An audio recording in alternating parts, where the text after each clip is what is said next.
Welcome back to the Slab Lab. I am with former 5th rounder, Tanner Bibee. Read it up, Tanner Bibee. 5-year, $48 million of them things. If you stay ready, you don't have to get ready. Straight up. Oh, make his to go. Bring him up. Swing and a miss.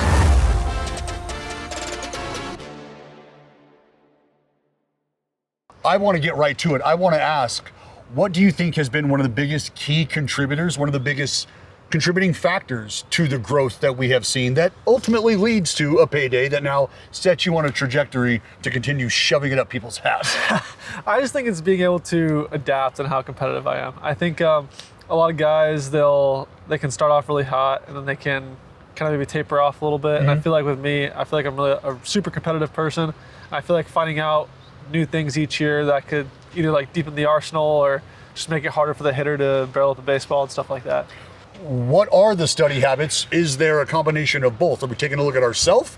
Are we just tasting us? Or are we taking a look at the opponent as well? I feel like it's a little bit of both. I feel like, obviously, I think first and foremost, it always has to be strengths. Like, Sure. if it's my last comfortable pitch and they're not necessarily good at hitting that pitch, doesn't mean I'm going to throw it a ton.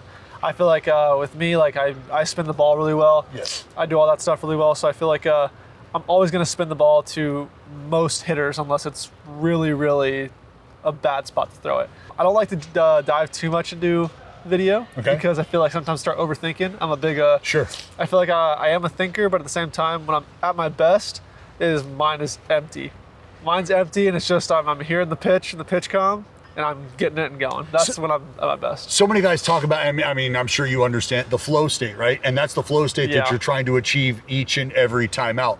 Was there somebody that was instrumental in sort of getting you to understand, hey, we can take a look at things to an extent, but at some point in time, you're just going to have to go out there, you're going to have to let them hang, and you're going to have to compete.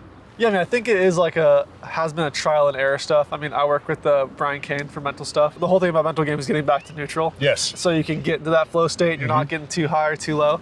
Throughout high school, throughout college, I mean, you go through all this bullshit that happens and just trying to figure out, like, how can I get back to neutral and just move on to the next pitch, inning, outing, whatever it is. My dad was a pitching coach throughout my entire career up until college. I think, like, those two guys combined, I think really helped me. What was one of the key things that he maybe revealed to you or in advanced conversation, right? Because when you grow up with either a big leaguer or somebody who's spent time at the highest levels of our game, you're having conversations that other dudes just are not having. Yeah. So was there something early on that sank with you, that resonated with you? Being as prepared as possible. I mean, I feel like if you stay ready, you don't have to get ready. Straight I think up. that's the one thing. Like, I feel like a lot of the bullpen guys always say that. Like, if you stay ready, you don't have to get ready. And I think just being more prepared than the guy across the field from you, I think is always gonna put you going in the right direction. As far as preparation goes now, I want to get right to the arsenal. Bring him up. Strike 3 on the inside corner. 8 Ks for Tanner Bibee. That's a handshake and a hug and a job well done. You're not just out there out-stuffing guys. There's a method to the madness. Yeah. You have a very good idea of why you're getting the results you're getting, and I think in turn, when you're at that point, you also understand why we get our ass kicked sometimes. Oh, yeah. And so I want to pop the hood right now. I want to go through your very deep arsenal here. Let's start with, where do you want to start? If we're working through your pitch arsenal, where do we want to start? I want to see the grip. I mean, I can give you all of them. Yeah. I'll go with the four seam. Oh, ring him up. A lot of guys go this way. Open shoe. I go closed shoe. It just always felt more comfortable to me.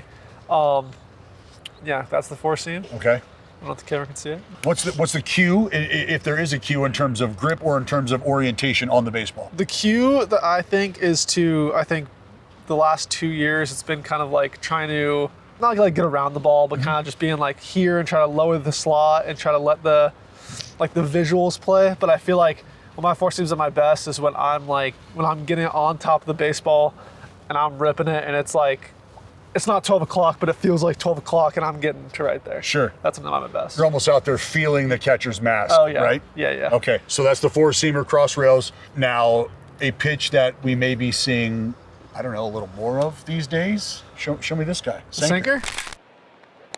Bring him up. So this is just a pure one seamer. One seamer. I love it. Let's go. So it's funny. I don't know if this guy knows that he taught me this pitch, but I played summer ball with Bryce Elder. Okay. For 2 years in a row in Decent college. arm? Yeah, pretty good arm. And he just like, because I was never like, I'm a big supinator. I was like messing around with it, and he's just like, dude, all I do is literally just go bang and throw it like a fastball. Like just like that. And what was your reaction when he tells you that? And I was just like, you're dude, full of shit. Shut up. Yeah. Like, shut the fuck up. Like, that's terrible. So then I just did it, and it was in 2019. We were in Wareham.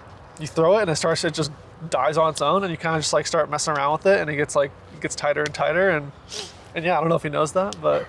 Well, yeah, shout out Elder. Yeah, shout out Elder. He's the one who taught me that. So there's really no like extensive magical cue there. It's just you have gotten to a point of comfort now.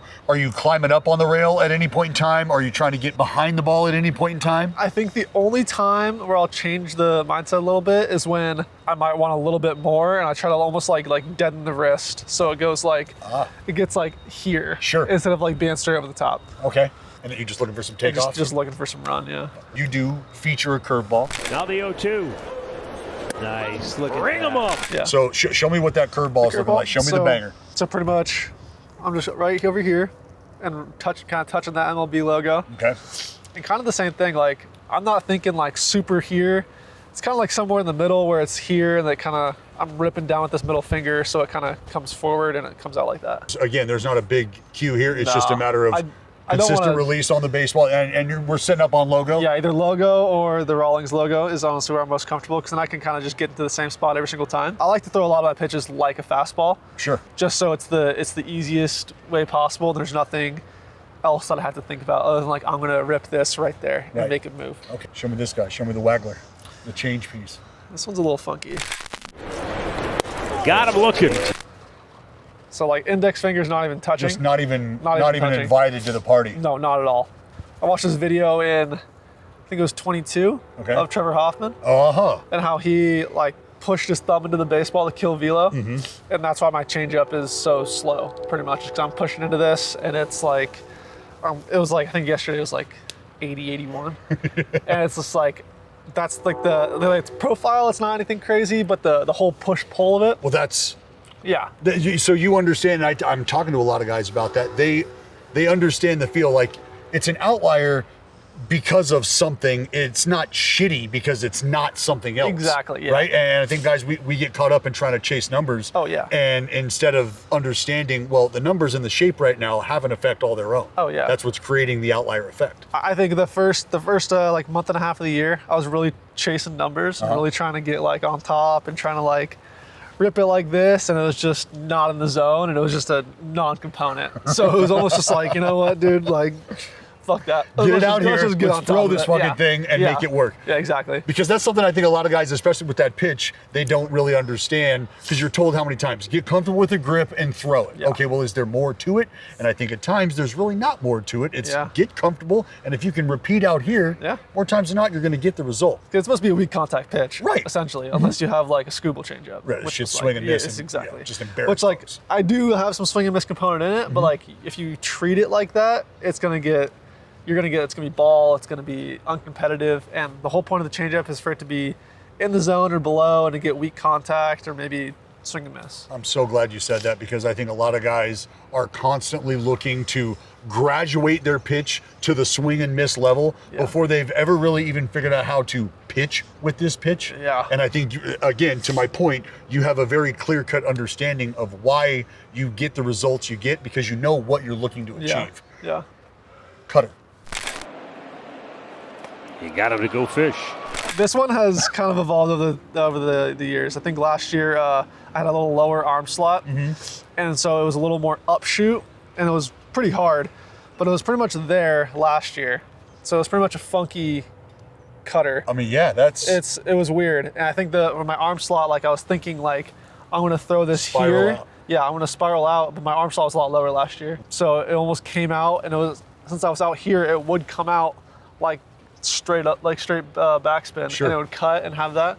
But since I'm starting to throw higher now to help all my other pitches, I moved down the horseshoe so I could spread my fingers out. I moved the thumb up, and it's still a little bit of a work in progress. So you're up on the other side of that rail. Yeah, my thumb's up above this, so it helps me stay behind it. And pretty much ideally when I come through, it's here and it's getting that backspin and this middle finger clips it and it almost like upshoot slider. Sure. But it's at like 87, 88. That's Sure. ideally, but we're getting there. I had a front row seat to watching you go to work last night, and it was impressive to say the least. And that cutter was a big part of it.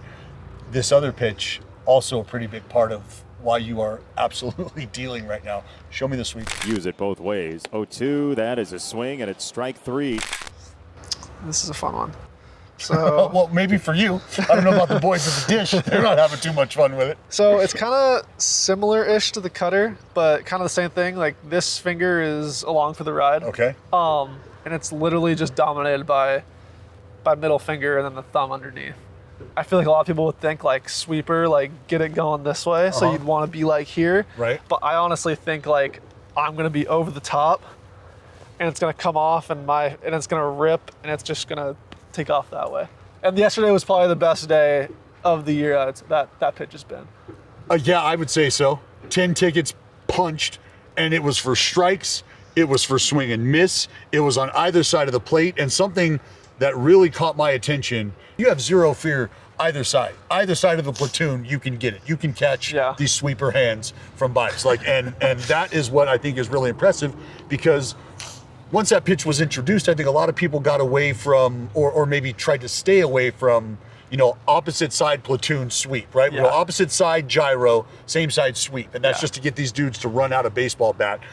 Was there a conversation about that with you, for you, when that started to really become a thing? When the sweeper we knew this was going to be a pitch for us? I mean, not a ton. I feel like a lot of our pitching department talks about like having like that 3-dimensional, or like that 2-dimensional, like you have like the angle that it comes in at, and then it has like the break and then another break. Sure. Like the Gaddis's slider, it's like, it's almost like, I won't say it's a gyro, but it's like the angle he creates with his body and then the angle the pitch breaks at, it's like 2 different kind of breaks.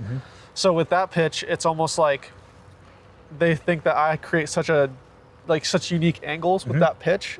They're not saying it's Kluber's pitch, but it's kind of similar-ish to where it's like you can throw that both sides, and like it's going to be really hard to like get their swing into that right spot unless it's right down the middle.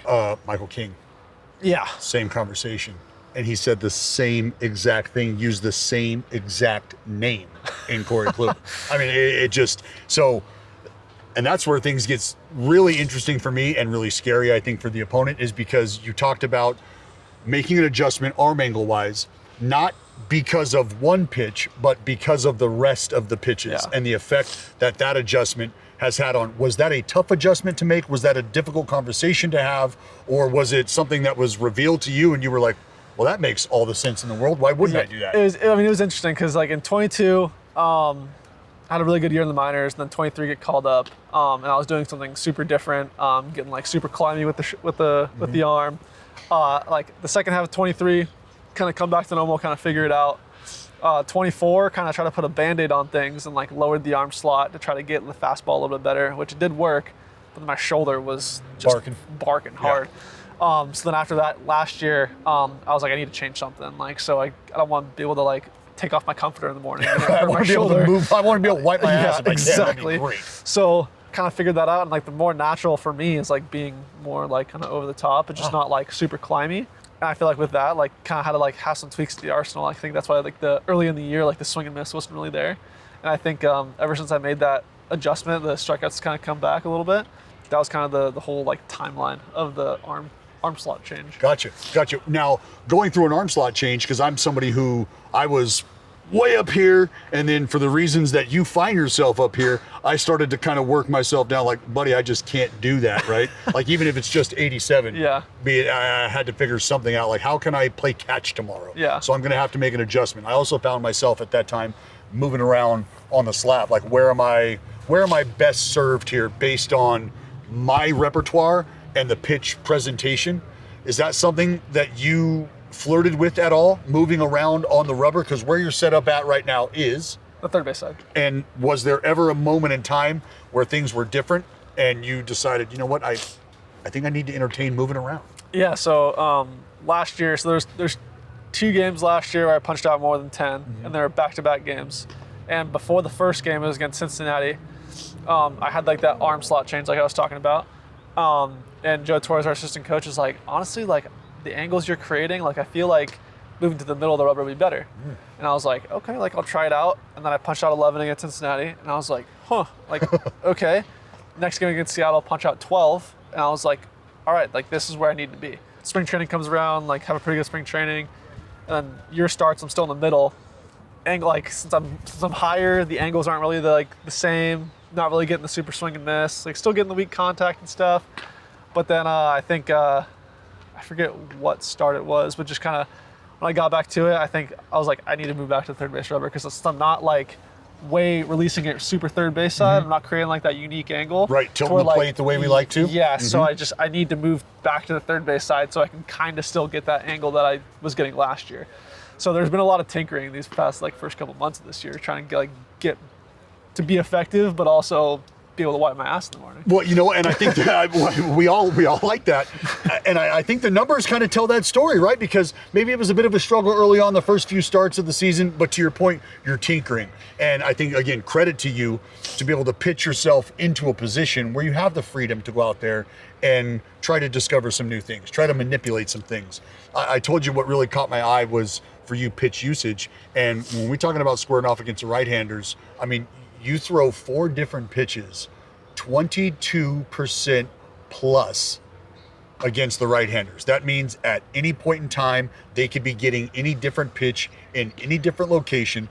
The level of unpredictability that you create for yourself is now something that these hitters, I mean, it's so much more than just a coin flip, right? They got to figure out which way this fucking guy's going. He's got 4 of them. It's 20+%.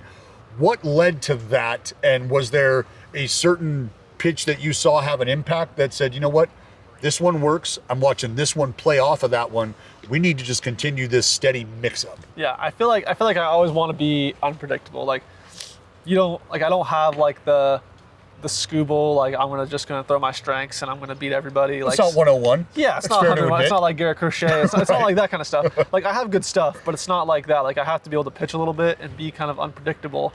I feel like early on in my career, the one problem was being efficient and figuring out how to be efficient. I think that really helps, is being unpredictable and being all that kind of stuff. With me, obviously, you have a rank of pitches that you're comfortable with, and we talked about before, like my last pitch, just because this guy can't hit this pitch, just doesn't mean I'm going to throw it all the time. Right. I think being able to have as many strengths as possible and being able to be like, this guy can't hit four-seam changeup. This guy can't hit sinker slider. This guy can't hit sinker curveball, cutter, whatever. And just being able to do that at will, I think just increases your chances of being successful. Oh, no question. I mean, if I don't know what's coming and I have no idea where it's going to be, I really like the chances for the guy out there on the mound. Oh, yeah. I really like those Big odds. time. A beautiful changeup from Bibee. Swing and a miss. And he just kind of swung in vain, hoping to get a piece of it. What about the data is something that you have been drawn to, whether you prioritize a metric or you're over a metric? Is there data heavily involved in your preparation? When you're scouting hitters and stuff like that, I feel like that's kind of the thing you have to look at, whether it's expected OPS, expected slug. 'Cause I mean, I think the way hitting's going nowadays, they're trying to hit homers, they're trying to hit doubles, they're trying to slug. I love every minute of it. I love every minute of it for you guys. It's fun to watch. And it's fun to watch, but if I give up like I did last night, I go like 10 singles. And it's just like okay, like I'm gonna take that any day of the week. Like I'm gonna give up singles, and I'm completely fine with that. And for me, like throughout the week with looking at stats, my metrics don't change too much. I feel like it's just more of a command of the baseball. If I'm commanding the baseball, it's usually gonna be a good day. If I'm not commanding the baseball, it's gonna have to be a little bit of a struggle day, which is, you're gonna have those. I mean, everyone has those. It's baseball. It's baseball. You're not a robot. Exactly. You're not a robot. Speaking of stats, let me drop this on you. I'm sure you've already been informed. There's been 25 guys in the history of Major League Baseball to complete a baseball game, yield 10 hits, and punch at least 10 tickets as well. 24 guys before last night. You are number 25. I was not informed of that. We've been playing this game for quite a long time. Just the 25th time a guy has completed a game, thrown a complete game, given up 10 or more hits, and also punched out 10 or more tickets. 25 fucking times. I don't know if that's a good stat or not. But for me, it was. Why? Because you're able to scatter it around. You're able to avoid the traffic that has been created. You're also able to take care of business in a moment where you need a punch up. Well, fuck, you got that. And you finish the ball game. There's nobody in the dugout. There's nobody down there in that bullpen that doesn't want to buy you a drink or dinner because of the effort that you put in, right? Your team had a chance to win the baseball game from the time you took the ball to the very last pitch you threw. The team had a chance to win the game. So, I mean, for me, I understand it didn't show up as a W. It's a fucking W. Yeah. That's a W, at least in my book anyway. Yeah. I know you got a bunch of stuff to do. I want to get you out of here. One question that I do have is, with your deep pitch mix, if we could adopt a pitch that exists out there in the world right now, that means you have to get rid of this pitch that you have. So if you want somebody else's curveball, great. Whose is it? But you got to bang yours. I get like the velo. You get it all, dog. You get it all. Oh, give me Scuba Cedar. It's the easiest thing ever. Just this guy. It is 101. I mean, we watched it. I've watched it so much. It is 98 to 101. When you threw a pitch at 103 against us. Here you go. It is just dripping with fuck you. Yeah. And that is what I love most about it. The reason that I tried to put this series together is because I didn't grow up with YouTube. I didn't grow up with the internet. And if I would have been able to figure out what the guys that I was watching on TV were doing and thinking about, what helped them get them to where they're at right now, I would want to know about that. 100%. And that's what the young players that are watching this content are taking away from this. So what is the one bit of advice that you could give to young ball players, young boys and girls who think, you know what, I want to go to college and do this. I want to be a pro. What is the one bit of advice you can give them? I feel like it's just keeping it as fun as possible. Because as soon as it feels like a job, it's probably getting time to stop playing. Sure. I mean, for me, like, I have the greatest job in the world. Like, I get to hang out with some of my best buddies. I mean, I hang out with these guys more than my own family, more than my own girlfriend. So at the same time, like, sorry about it. Yeah. Get to hang out with these guys so much, and it's so fun. I mean, it's the best job in the world, and it's fun every day. And if you go to a baseball field, it's supposed to be a game. And if you go there and it feels like a chore, like, it's gonna suck. And I've been on both sides. Like, you're gonna have those days where you show up to the yard and you're like, oh man, this is gonna be a brutal day today. Here we go. Yeah. But like, every day should not be like that. I feel like that, and just staying true and staying to your routines, because having a routine, regimented life it helps your decision making all the time. Well, I know a lot of the same people that you know, and you may not know that I know a lot of the same people that you know, but they talk about how much fun it is to be around you. They talk about what type of competitor you are. I think your GM said it best when they breaded you up. This is an opportunity now for us to repay the investment that this young man brings to the table each and every day. And the way that you have thrown the baseball, the way that you continue to grow, I think has shown everybody you are deserving of every bit of what you have, and more so that's coming down the pipeline. You have been a fucking treat to watch compete on the mound, and I know that your teammates and even your opponents feel the same way. I can't thank you enough for taking the time, man. I wish you nothing but the best in the future. Take it easy on the green and gold when we see you next time. But until then, my man, congratulations on all the success, and I can't thank you enough for taking the time to hang out thanks for in having me the on. Slab Lab with Breaded Up, Tanner Bibee.